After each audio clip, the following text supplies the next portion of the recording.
Dios les bendiga, hermanos. Bienvenidos a otro estudio más de la palabra de Dios. Glorificamos en nombre de nuestro Dios porque nos permite poder predicar su palabra a través de este medio. Un saludo a todos nuestros hermanos y amigos que nos sintonizan a través de este canal. La gloria sea por nuestro Dios y el deleite al escuchar la palabra de Dios sea para todos nosotros. Así que, hermanos, vamos a invocar en nombre de nuestro Dios para que el Espíritu Santo sea el guía de este estudio y que el Espíritu Santo nos guíe a la verdad y los ayude a interpretar correctamente su palabra. Oremos. Bendito Señor que estás en el cielo, santificado sea tu nombre. Gracias porque nos permites poder predicar tu palabra. Bendice a nuestros hermanos, nuestros amigos que van a escuchar tu palabra. Que tu Espíritu Santo sea el guía de este estudio, que podamos estar atentos, podamos abrir nuestro corazón y nuestra mente para que esa palabra viva y eficaz quede grabada en nuestra mente y nuestro corazón. Gracias, Señor, por tus bendiciones. Te lo agradecemos en el nombre de Jesús. Amén. Ok, hermanos, queremos hacer un estudio exegético y profundo de Isaías 66, versículos 22 y 23. Pero queremos colocar la plataforma, queremos ver el marco histórico, contextual y el marco apocalíptico que contiene esta profecía clásica. Pero queremos poner la plataforma para que nuestros hermanos y amigos puedan entender el tema, cuál es el objetivo del tema y a qué queremos llegar.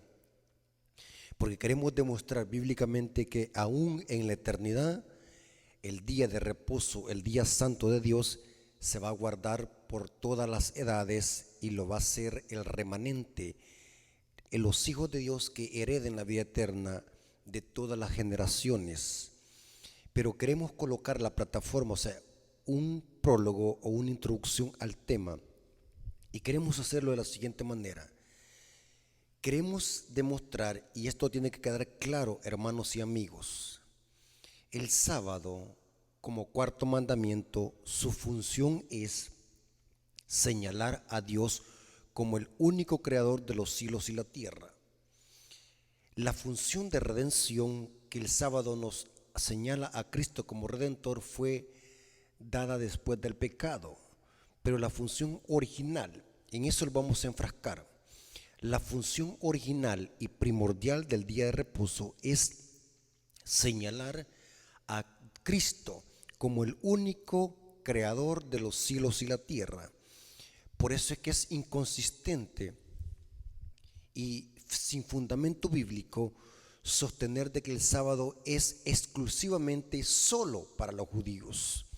Es inconsistente porque tanto judíos como gentiles y toda el universo y las generaciones tienen que reconocer a Cristo como el único creador de los cielos y la tierra. El sábado es la función, señalar a Cristo como creador. Noten cómo dice Génesis capítulo 2, versículo 3. Y bendijo Dios el día séptimo y lo santificó, porque en él reposó de toda la obra que había hecho en la creación. Noten que la señal o monumento conmemorativo de la creación es el sábado, porque Dios terminó en ese día de crear, o sea, con haber hecho el día era como una firma que identifica a Dios como el creador de los cielos y la tierra. Esto lo recalca o lo repite el mandamiento Éxodo 20:11. Noten que es tan importante la observancia del Shabbat, del sábado, que fue puesto en el centro de la ley de Dios, en el centro de esa ley santa, justa y buena que Dios escribió con su propio dedo en 2 tablas de piedra y se la dio a Moisés. Pero el autor de esta ley es Dios mismo y la escribió con su dedo. El sábado es puesto como cuarto mandamiento y noten por qué es tan importante observar este día santo y cuál es su función. Se repite nuevamente el principio, Éxodo 20:11. Porque en 6 días hizo Jehová los cielos y la tierra, el mar y todas las cosas que en ellos hay, y reposó en el día séptimo. Por tanto, Jehová bendijo el día de reposo y lo santificó. Noten que se enfatiza el principio de adorar a Dios como el creador, porque Dios en ese día terminó de crear, y por eso es que este día es santo, apartado para un uso especial, porque Dios lo reposó y lo bendijo. La función de este mandamiento es señalar a Cristo como el único creador de los cielos y la tierra. Y enfatizo esto para que quede claro que esta es la función original de este mandamiento. Si el catolicismo y el protestantismo apóstata divisaran este principio, cuál es la función de este mandamiento, no anduvieran aplicándole este mandamiento a los judíos, ni tampoco anduvieran torciendo a la Biblia.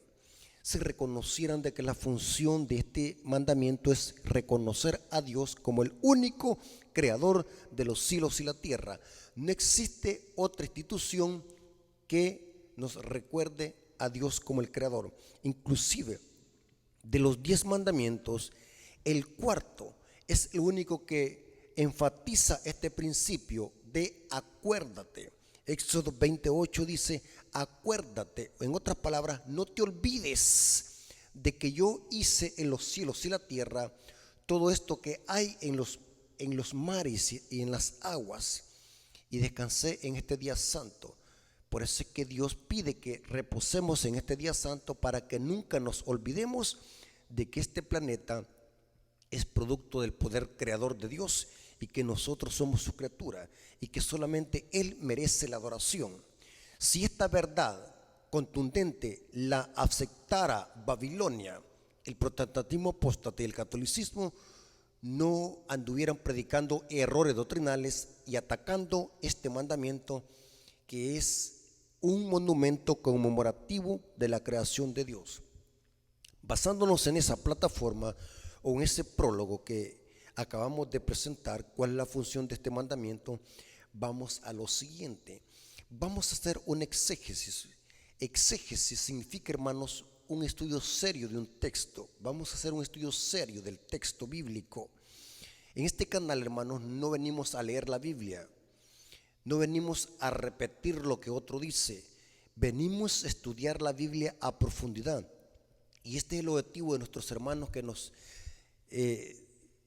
sintonizan en este canal, es de que usted, hermano y amigo, que usted aprenda lo que dice el texto bíblico, no lo que dicen los hombres, que usted sea un lector voraz de las escrituras, que sea un escudriñador de las escrituras. No solamente basta leer el texto, leerlo cualquier persona puede hacerlo. El objetivo es que nosotros profundicemos en la Biblia para que podamos encontrar las gemas y el tesoro escondido. En Isaías 66, versículos 22 al 23, dice algo muy interesante. Se enfatiza de que el remanente, los salvos, los hijos de Dios, de todas las generaciones que sean redimidos por Cristo, en la tierra nueva seguirán guardando por la eternidad el día sábado. Pero necesitamos demostrarlo. ¿Por qué razón? ¿Cuál es el contexto histórico? ¿Y por qué es importante conocer el contexto histórico para que podamos nosotros entender el aspecto apocalíptico, que vamos a verlo a la luz de Apocalipsis al final de este estudio? Leamos como dice Isaías 66, 22 al 23 en la Reina Valera 1960. Dice: como los cielos nuevos y la nueva tierra que yo hago permanecerán delante de mí, dice Jehová, así permanecerá vuestra descendencia y vuestro nombre, y de mes en mes y de día de reposo en día de reposo vendrán todos a adorar delante de mí, dice Jehová. Noten qué interesante, que aún en la tierra nueva, lo que Dios creará de cielos nuevos y tierra nueva, los redimidos seguirán adorando a Dios de mes en mes y de día de reposo en día de reposo.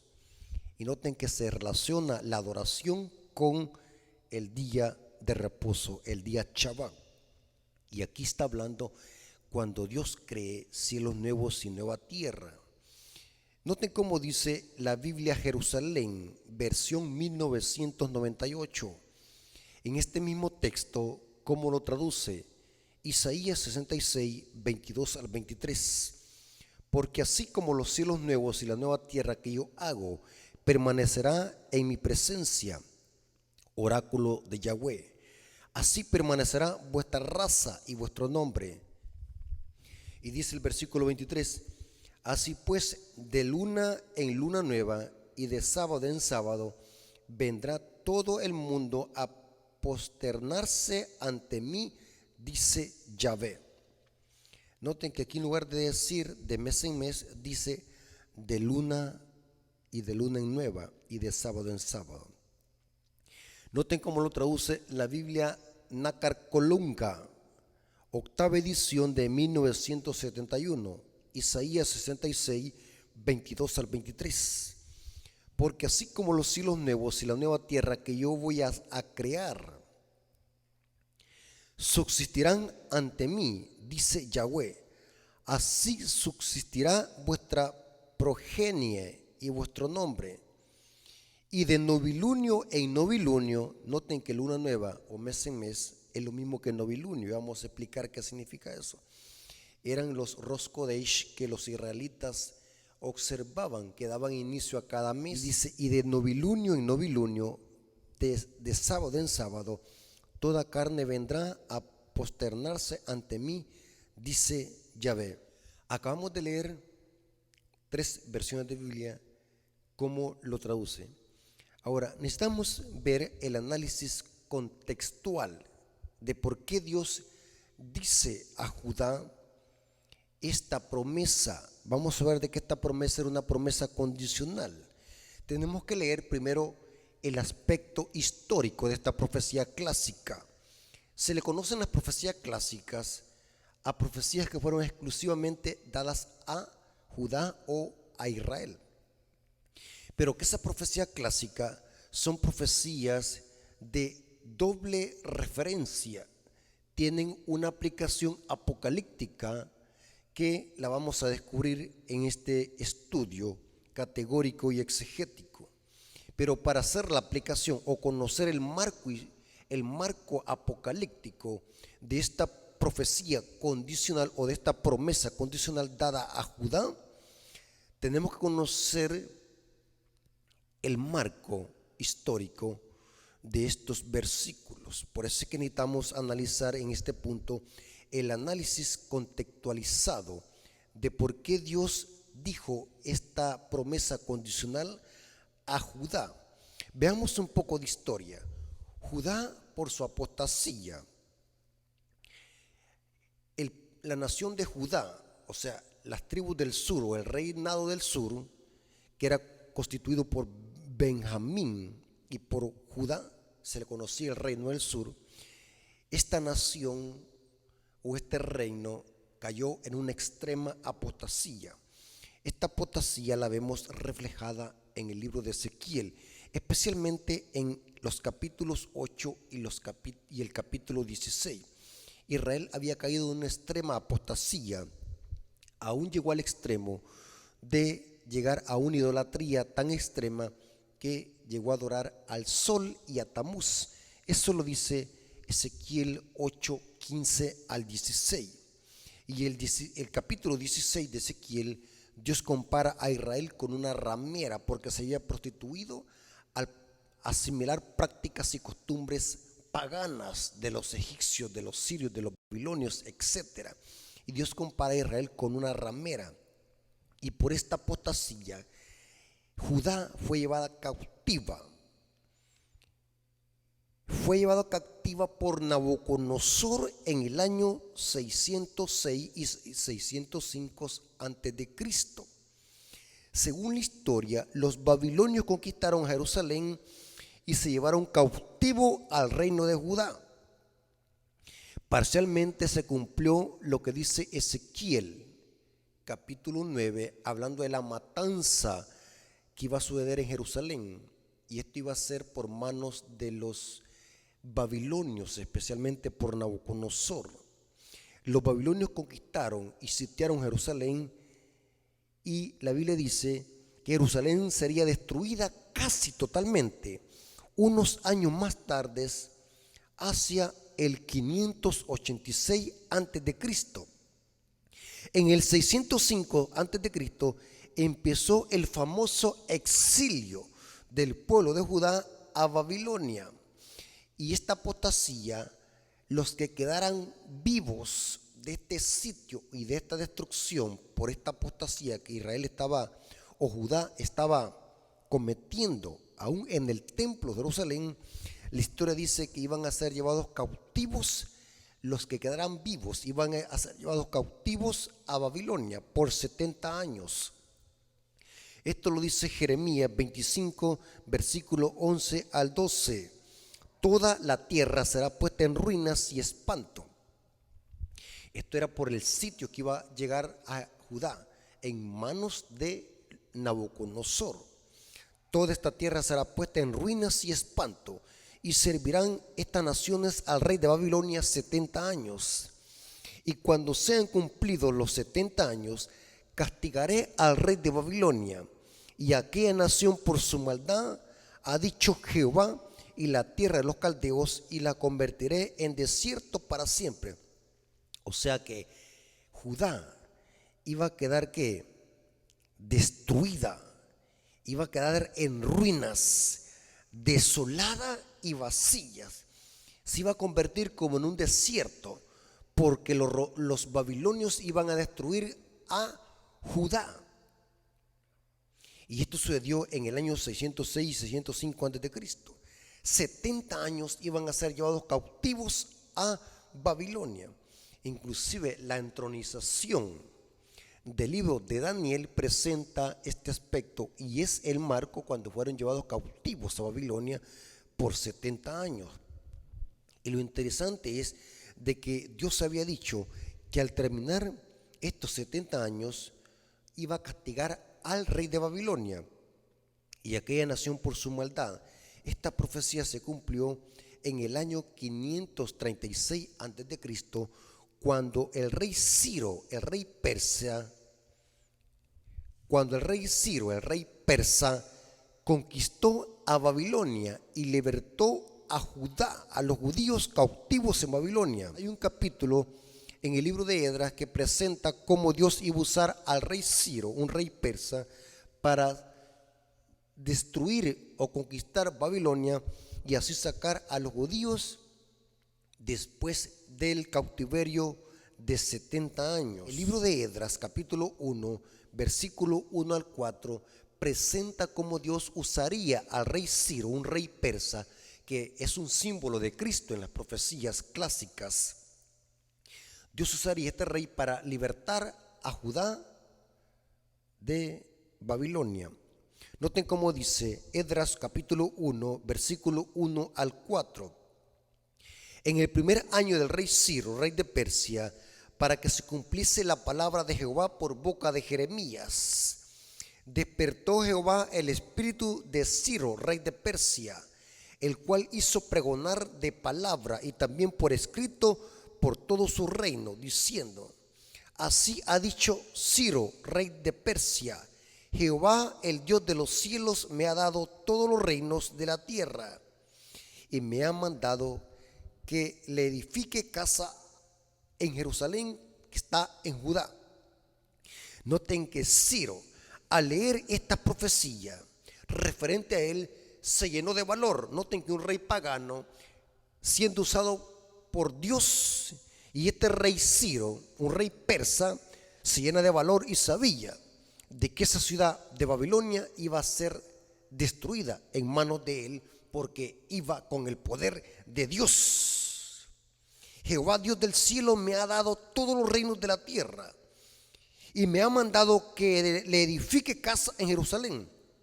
Esto iba a ser después de los 70 años de cautiverio, que está en Judá.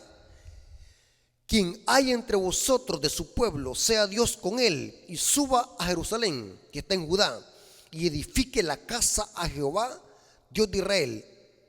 Él es Dios, lo cual está en Jerusalén. Y a todo lo que haya quedado y en cualquier lugar donde more, ayúdenle los hombres de su lugar con plata, oro, bienes, ganados, además de ofrendas voluntarias, para que la casa de Dios, la cual está en Jerusalén. Tremendo. Ciro liberta a Judá, a los judíos de Babilonia, y los judíos iban a ir a construir nuevamente Jerusalén, porque recuerden de que Jerusalén había quedado que desolada y vacía como un desierto en manos de los babilonios. La profecía decía que Dios usaría al rey Ciro, y saben, hermanos, que Ciro es un símbolo de Cristo. En Isaías 44:28 se nos dice que dice de Ciro: es mi pastor. Noten que se le dan términos y títulos que se le aplican a Cristo en el Nuevo Testamento. Que dice de Ciro: es mi pastor y cumplirá todo lo que yo quiero. Al decir a Jerusalén: será edificada, y el templo será ¿qué? Fundado. Esto iba a ser después de los 70 años de cautiverio. Pero noten cómo Dios llama a Ciro aquí: Ciro mi pastor.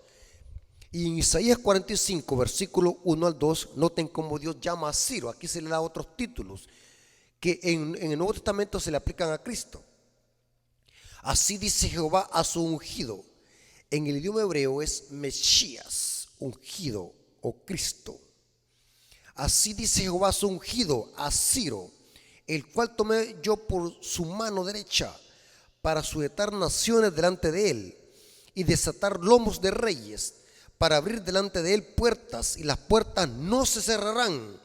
Yo iré delante de ti, enderezaré los lugares torcidos.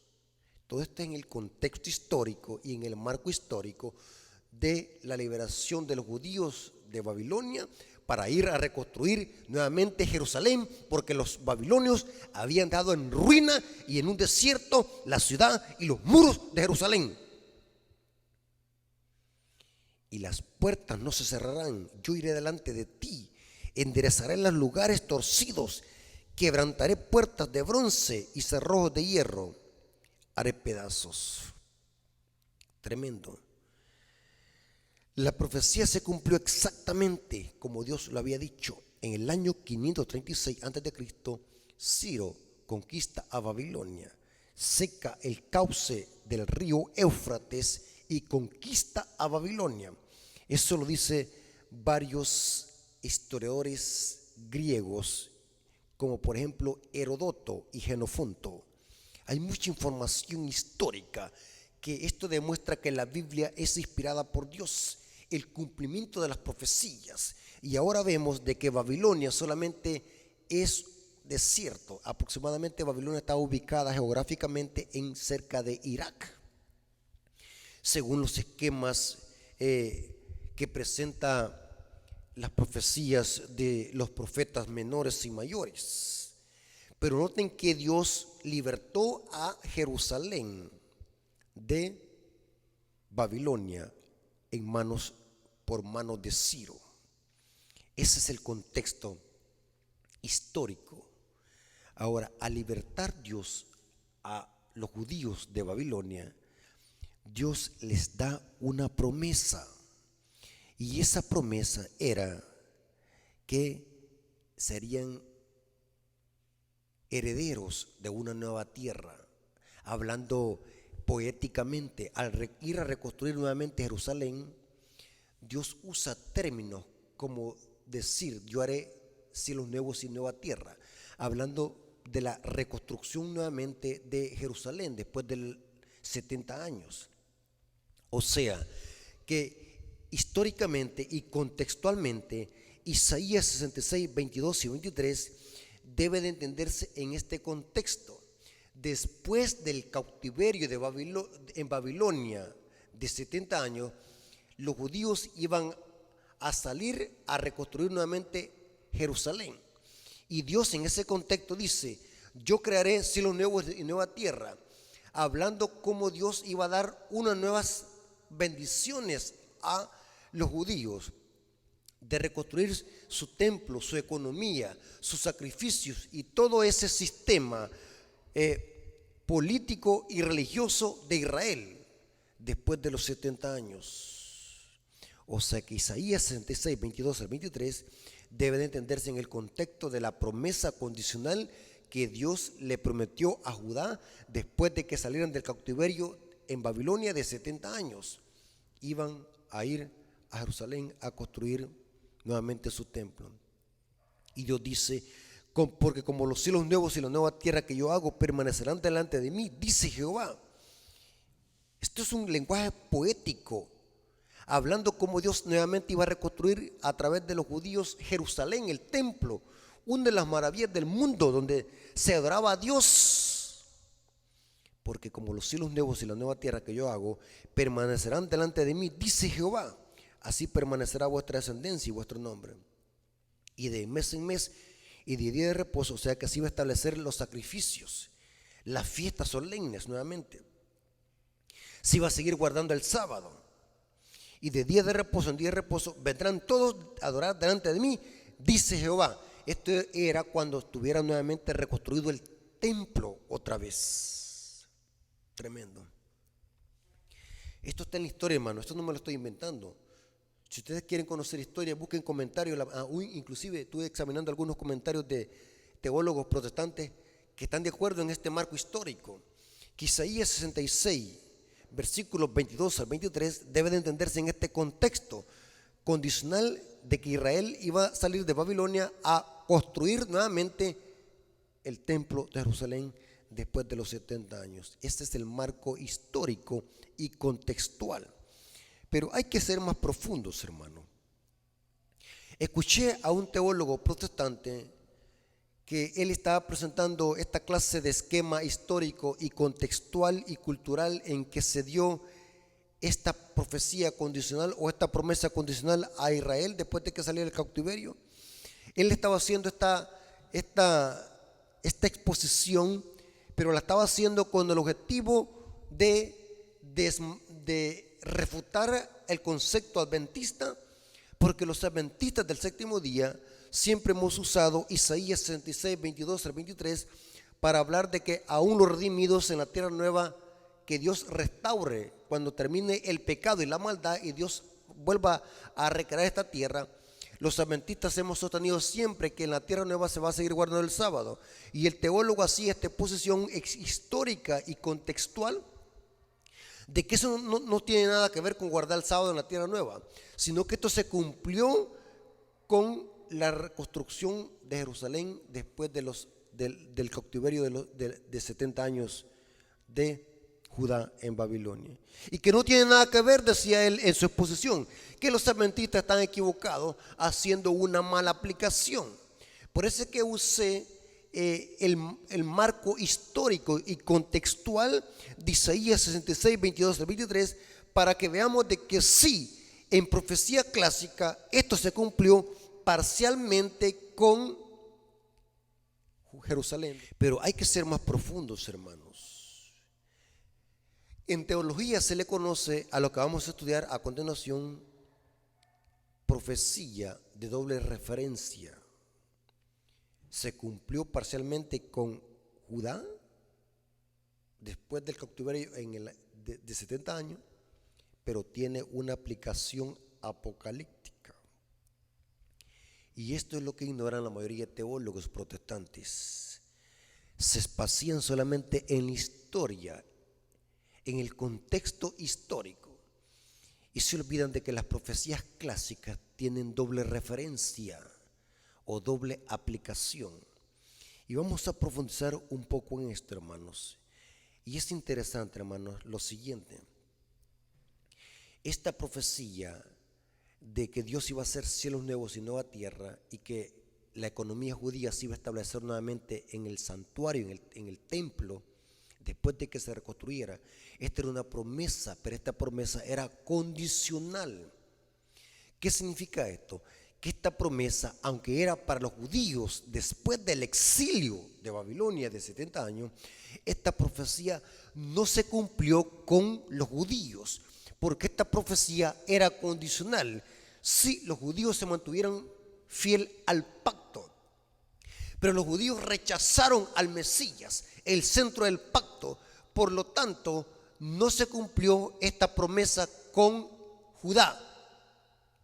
Esta profecía se va a cumplir al final de la historia con el Israel espiritual del tiempo del fin. El Israel espiritual lo componen tanto judíos convertidos como gentiles convertidos, tal como lo dice Pablo en Efesios capítulo 2, versículo 11 al 15. El Israel espiritual ya no tiene que ver con una nación geográficamente hablando. Ahora Israel representa a aquellos convertidos, no importando de qué nación sean. Si se convierten a Cristo y abrazan el pacto, son judíos, según el concepto bíblico del Nuevo Testamento. Esto no es teología del reemplazo. Esto es un principio que siempre lo estableció Dios. Desde el principio, cuando Dios llamó a Abraham, un gentil de Ur de los Caldeos, que la forma de ser bendito en la simiente de Abraham iba a ser que abrazaran el pacto. Y este pacto solamente tenía que estar basado en la condición del pacto, que era reconocer y aceptar al Mesías. Ahora, es interesante que Isaías 66, 22 al 23 dice: porque como los cielos nuevos y la nueva tierra que yo hago permanecerán delante de mí, dice Jehová, así permanecerá vuestra descendencia y vuestro nombre. Esta promesa era condicional para los judíos, pero los judíos no cumplieron la condición. Esta promesa no se cumplió para ellos. Esta profecía aún está para el tiempo del fin y se va a cumplir con la iglesia. Noten cómo dice el apóstol Pedro, 2 de Pedro 3:7, versículos 10 y 13. Aún los cielos nuevos y la nueva tierra están preservados para el fin. Aún vivimos en cielos viejos y en una tierra vieja. Y Dios necesita reconstruir esta tierra haciendo cielos nuevos y tierra nueva. O sea que esta profecía es un error decir de que esta profecía se cumplió con Judá después del cautiverio de Babilonia, porque era condicional. Esta profecía está en el futuro, porque aún esperamos cielos nuevos y nueva tierra. Noten cómo dice 2 de Pedro 3:7, versículo 10 al 3. Pero los cielos nuevos y la nueva tierra que existen ahora están reservados por la misma palabra. Noten, guardaos para el fuego del día del juicio y de la perdición de los hombres impíos. Pero el día del Señor vendrá como ladrón en la noche, en el cual los cielos pasarán con gran estruendo, y los elementos ardiendo serán deshechos, y la tierra y las obras que en ellos hay serán quemados, puesto que todas estas cosas han de ser deshechas. Noten que aún no se ha cumplido esta promesa. Estas cosas deben de ser deshechas. ¿Cómo no debéis vosotros andar en santa, piadosa manera de vivir, esperando y apresurándonos para la venida del día de Dios, en el cual los cielos encendiéndose serán deshechos y los elementos siendo quemados se fundirán? Pero vosotros esperamos según la promesa. Noten, esta promesa no se cumplió con Judá, porque no cumplió la condición del pacto. Pero nosotros esperamos según la promesa. Y aquí Pedro le está hablando a la iglesia gentil, a gentiles que se habían convertido. Nosotros esperamos según la promesa cielos nuevos y nueva tierra, en los cuales mora la justicia. O sea que esta promesa de hacer cielos nuevos y nueva tierra están preservados para el fin, cuando Dios restaura esta tierra. Por lo tanto, hermanos, el contexto apocalíptico y de doble referencia se cumple con la iglesia, con los salvos, con el remanente. Inclusive Isaías 66, 15 y 16 plasman este contexto también. Porque he aquí que Jehová vendrá con fuego y sus carros como torbellino, para descargar su ira con furor y su reprensión con llama de fuego. Porque Jehová juzgará con fuego y con su espada a todo hombre, y los muertos de Jehová serán multiplicados. Noten que aún en el contexto histórico de esta promesa condicional para Judá, Dios está hablando de algo que va a suceder en el fin. y que tiene que ver con la destrucción con fuego de Jehová. Lo mismo que dice el apóstol Pedro. Ahora, ¿cuándo es que nosotros esperamos cielos nuevos y nueva tierra? Es al fin, porque aún vivimos en una tierra vieja y en un cielo viejo. La nueva tierra y el cielo nuevo es una promesa que está reservado para los salvos en el tiempo del fin, cuando Dios te restaure esta tierra y elimine todo átomo y toda molécula de pecado que existe en esta tierra. El apóstol Juan en Apocalipsis 21, versículo 1 al 3 nos dice: vi un cielo nuevo y una tierra nueva, porque el primer cielo y la primera tierra pasaron. Esto está hablando del final, hermanos. Y el mar ya no existía más. Y yo, Juan, vi la santa ciudad, la nueva Jerusalén, descender del cielo, dispuesta como una esposa ataviada para su marido. Y oí una gran voz del cielo que decía: he aquí el tabernáculo de Dios con los hombres, y Él morará con ellos, y ellos serán su pueblo, y Dios mismo estará con ellos como su Dios. Noten que la profecía condicional de Isaías 66, 22 y 23, que fue dada parcialmente a los judíos, se va a cumplir con el remanente en el tiempo del fin, cuando Dios haga cielos nuevos y nueva tierra. Por lo tanto, esta promesa se cumple con la iglesia, con los salvos, con los redimidos, que van a guardar el sábado aún en la eternidad. Noten cómo dice Jesucristo en las bienaventuranzas del monte, Mateo 5, versículo 5: bienaventurados los mansos, porque ellos recibirán la tierra por heredad. Esto tiene que ver con el fin, algo que no se cumplió con Judá después de los 70 años de cautiverio, porque ellos no cumplieron la condición del pacto y rechazaron al Mesías. Ahora, aquí viene algo interesante que necesitamos profundizar. ¿Qué tiene que ver los novilunios o de mes en mes, que en el hebreo es Rosh Kodesh? ¿Acaso en la tierra nueva se van a seguir observando los novilunios? Porque dice de mes en mes, que es lo mismo que novilunios o cabo de mes, y de sábado en sábado. ¿Qué tiene que ver eso con la tierra nueva y con los cielos nuevos? Necesitamos ser un poco más profundos en este sentido. Los novilunios eran fiestas que celebraban los israelitas, que tenían que ver con el inicio de cada mes. Por eso es que se llamaban novilunios, y que tenía que ver con la luna. Esa era una fiesta que se celebraba todos los meses. ¿Acaso en la tierra nueva se van a seguir celebrando los novilunios? No, les explico. Porque el objetivo de estos sábados ceremoniales, que la Biblia habla mucho de eso, especialmente Pablo en Colosenses 2, 16 y 17, estas fiestas solemnes que estaban incluidas en los sábados ceremoniales, que eran 7 que encontramos en Levítico 23, el objetivo de estas fiestas y de estos novilunios era de que señalaban a Cristo como la única solución al problema del pecado. Y estas fiestas cumplieron su propósito cuando Cristo murió en la cruz del Calvario. O sea, no es que fueron abolidas, sino que cumplieron su propósito. Estas fiestas, los novilunios, la Pascua, el Pentecostés, todas estas fiestas, la fiesta de panes sin levadura, estas fiestas que celebraba Israel tenían su objetivo, y era señalar a Cristo como el Redentor del mundo. Cristo cumplió estas fiestas, por eso es que dice Pablo que eran sombra, y lo relaciona con sábados. En plural se refiere a los 7 sábados ceremoniales, incluyendo los novilunios. Eran sombra que señalaban a Cristo, el Redentor del mundo. Muerto Cristo, estas fiestas y estos novilunios perdieron su significado, o sea, caducaron. Cristo los cumplió.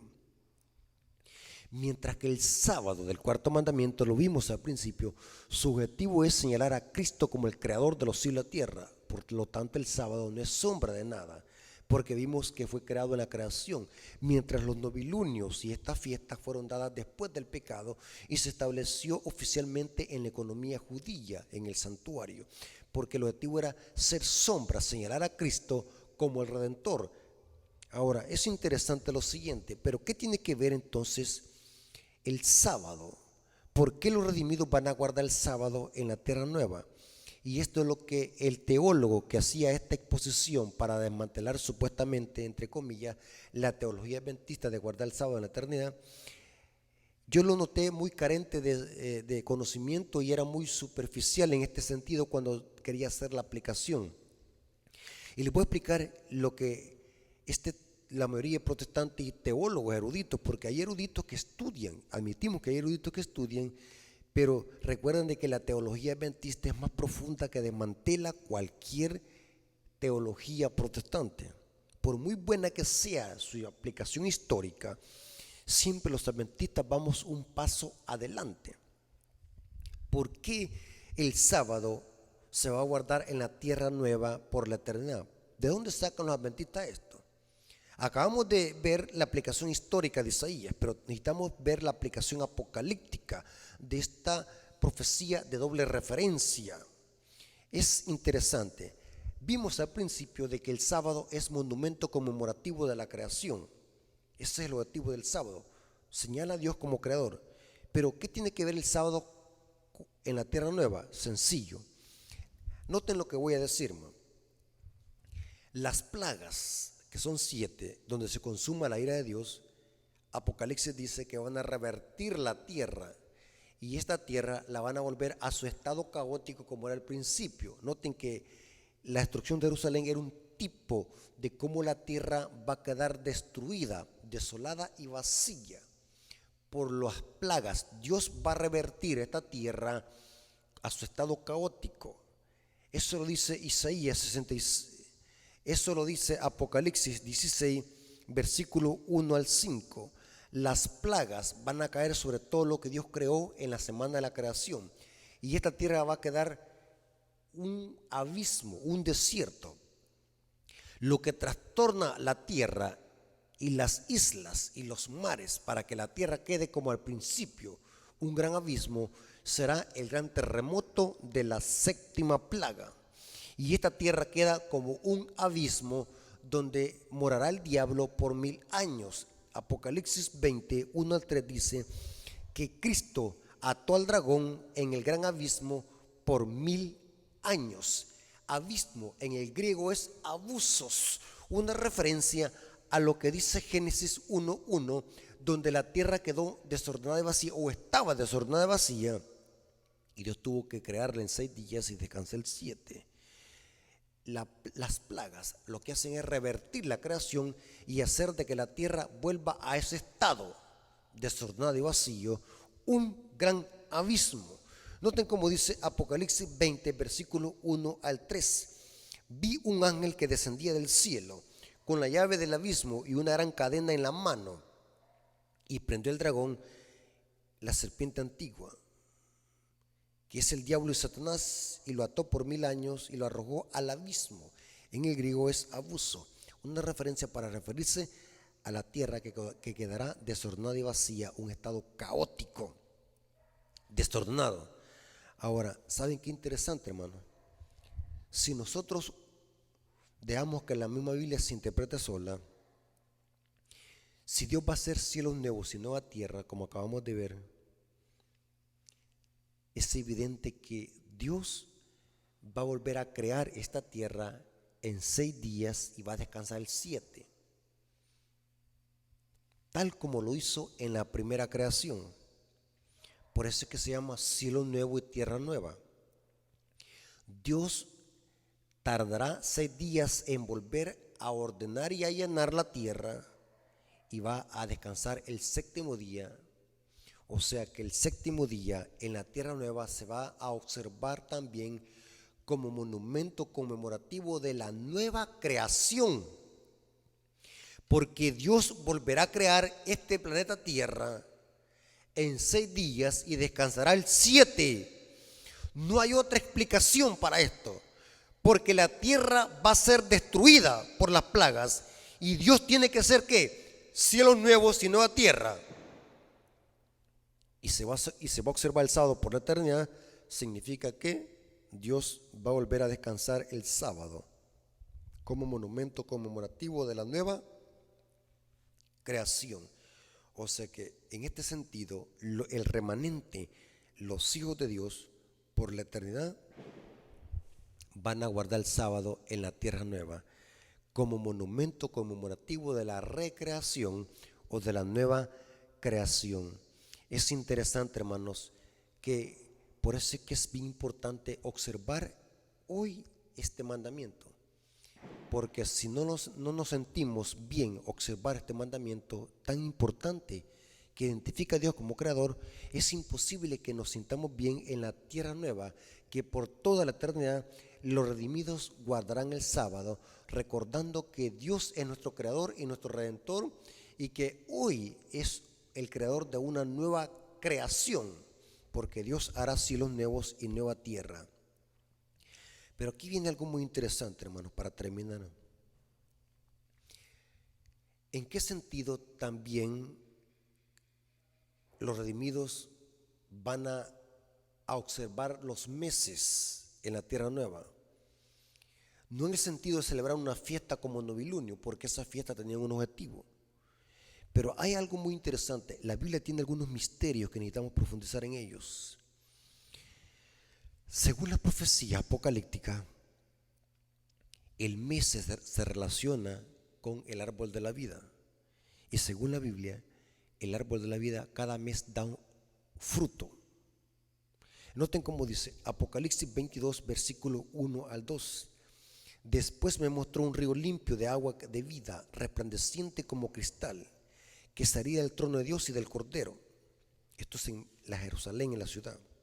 O sea que en la Jerusalén viene de nuevo el jardín del Edén y el árbol de la vida.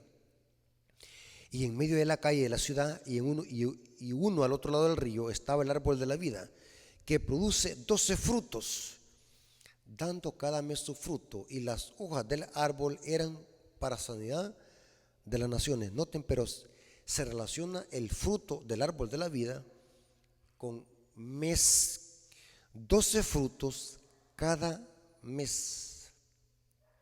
Ahora, pero ¿por qué cada mes? ¿Pero por qué 12 frutos? Algunos han creído de que el 12 es algo literal, pero el 12 en profecía es simbólico. 12 representa pueblo de Dios, o sea que este fruto va a haber o van a comer todas las naciones, porque el 12 representa al pueblo de Dios. Es un número simbólico, redondo, o es un múltiplo. En Apocalipsis 2:7 se da una promesa a la iglesia. El que tiene oído, oiga lo que el Espíritu dice a la iglesia o a las iglesias. El que venciere, le haré de comer del árbol de la vida, el cual está en medio del paraíso de Dios. O sea que este fruto va a alimentar a todas las naciones de redimidos que se salven. Pero noten que este fruto o estos 12 frutos, el árbol los producirá cada mes. ¿Pero por qué cada mes? Porque los redimidos irán a recargar su energía constitucional, porque el árbol de la vida será para no morir. La inmortalidad en la tierra nueva va a ser condicional, va a depender de un árbol. Sí seremos inmortales, pero para hacerlo tendrán los redimidos de comer de ese árbol de la vida, que preserva la vida, por eso es su nombre.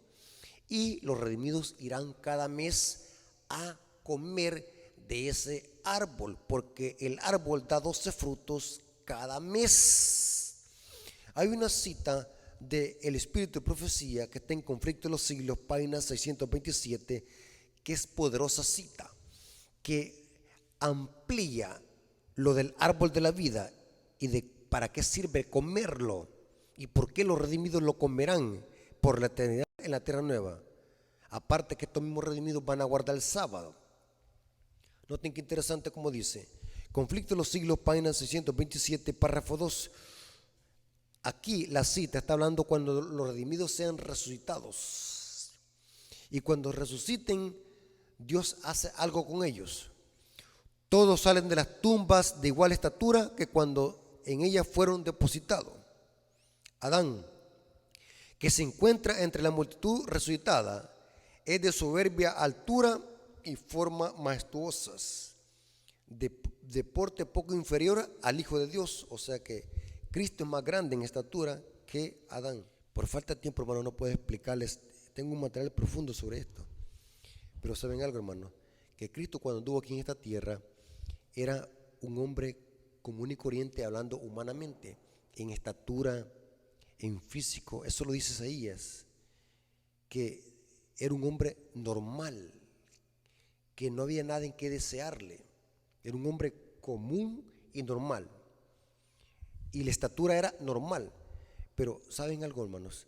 Hay una cita del Espíritu de Profecía que dice de que Cristo, cuando bajó a la sepultura, llevaba el mismo cuerpo, pero cuando resucitó y ascendió al cielo, el Padre lo hizo crecer en estatura.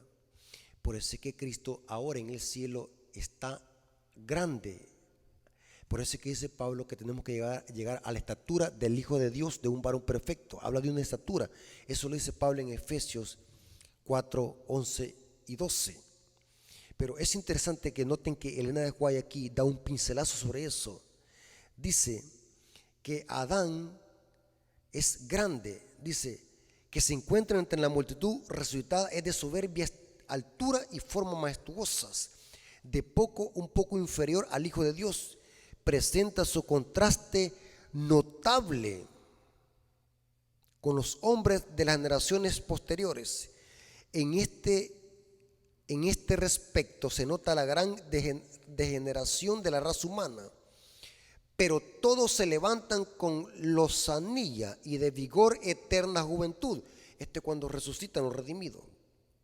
Al principio el hombre fue creado a la semejanza de Dios, no solo en carácter, sino también en lo que se refiere a la forma y a la fisonomía. Tremendo, hermanos. Eso significa ser imagen de Dios. El pecado borró e hizo desaparecer casi todo por completo la imagen divina, pero Cristo vino a restaurarla, lo que se había malogrado. Él transformará nuestros cuerpos viles y los hará semejante a la imagen de su cuerpo glorioso. La forma mortal y corruptible, desprovista de gracia, manchada en otro tiempo por el pecado, se vuelve perfecta, hermosa e inmortal. Todas las imperfecciones y deformidades quedan en la tumba, reintegrados en su derecho al árbol de la vida. Desde tanto tiempo perdido el Edén, los redimidos, noten, ¿para qué va a ser el árbol de la vida? Los redimidos crecerán hasta alcanzar la estatura perfecta de la raza humana y su gloria primitiva. O sea que volveremos a crecer como era Adán antes de su caída. Seremos grandes, creceremos. Las últimas señales de la maldición del pecado serán quitadas y los fieles discípulos de Cristo aparecerán en la hermosura de Jehová nuestro Dios, reflejando en espíritu, cuerpo y alma la imagen perfecta de su Señor. Oh, maravillosa redención tan descrita y tan esperada, contemplada con anticipación febril, pero jamás enteramente comprendida. Para eso servirá el árbol de la vida y los redimidos irán a comerlo, a ese árbol, cada mes. Y también los redimidos guardarán el sábado por toda la eternidad, porque aún en la tierra nueva los redimidos seguirán guardando el sábado como un monumento conmemorativo de la nueva creación, o mejor dicho, de la recreación, que Dios volverá a crear esta tierra en 6 días y descansará el 7. Esto lo ignoran muchos teólogos protestantes. Ellos tienen una vista corta, creen de que esto era para Israel, para Judá. No se dan cuenta que esta promesa no se cumplió con ellos porque era condicional a rechazar al Mesías. Esta promesa se cumple con los redimidos. Por la eternidad, la iglesia guardará el sábado como monumento conmemorativo de la creación. Entonces, amigo y hermano, el sábado no quedó abolido en la cruz del Calvario, como dicen los protestantes y católicos. Aún en la tierra nueva, los redimidos lo seguirán guardando. Hermanos, Dios les bendiga y que la honra y la gloria sea para nuestro Dios. Vamos a orar. Señor que estás en el cielo, gracias por tu palabra, porque nos hemos dado cuenta que aún en la eternidad tus hijos seguirán guardando el sábado. Gracias por esta promesa, gracias por tu amor y tu misericordia. Gracias porque nos permite predicar tu palabra. Bendice a nuestros amigos y hermanos, que todo sea para la honra y gloria de tu nombre. Te lo agradecemos en el nombre de Jesús. Amén. Ok, hermanos, como siempre les decimos, suscríbanse a mi canal, activen la campanita para que YouTube sugiera este material a otras personas y así puedan conocer la verdad presente a través de esta plataforma. Hermanos, sigamos orando, apoyen el ministerio para que el mensaje de la verdad presente llegue a toda nación, tribu, lengua y pueblo. Dios les bendiga y que la honra y la gloria sea para nuestro Dios. Amén.